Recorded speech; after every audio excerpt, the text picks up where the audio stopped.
Hello लोगोफोर, दिनैहाय नारजि ओंख्रि जोंहा अमा बेदरजों नारजि ओंख्रि। दिनैहाय माने जा गोबां जाफ्रांगोन बायदि मोनबाय आङो ओंखामखौनो। दिनै नारजिजों अमा बेदर कुकाराव रुनानै लाबाय नै आगोल। एबार बेदरखौ एवनानै लानोसै। बेदर एवखांनानै दायो नारजिखौ समबार हरगोन आरो नैबो माबानानै लाबाय कुकाराव रुनानै सागं होबाय। बेनिफ्राय दा बेदर एवनोसै लोगोफोर। बेदरखौ एवनानै लाग्रोनोसै आगोल, बिनि उनावसो नारजि हरगोन। मोजां एवनानै लानोसै बेदरखौ। नारजि ओंख्रि होनबाथाय बर'नि फेभरेट ओंख्रि ना। नारजि अनला होनबाथाय बुहुद गोथाव मोनो। बेदरखौ एवनानै लाबाय। एबार नै नारजिखौ समबार हरनोसै।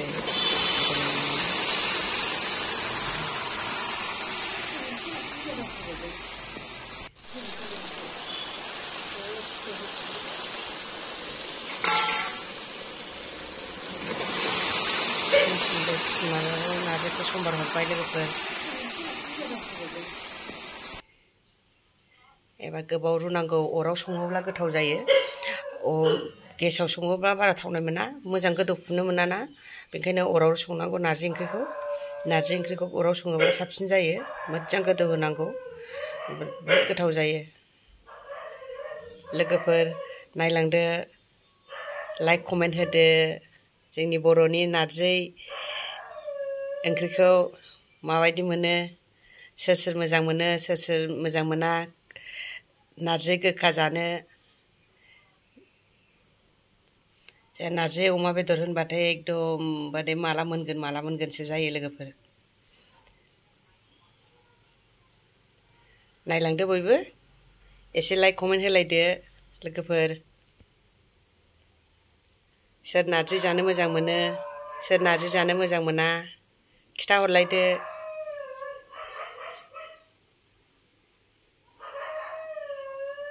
बहुद गोबाव गोदौ होनांगौ मोजांनो।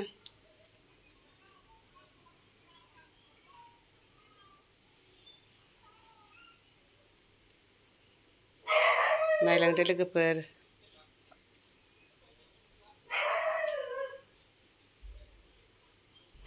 नारजि अनला होनबाथाय आंनि बहुद गोथाव ओंख्रि बियो। मोजां मोनथारो आं नारजि ओंख्रि जानो।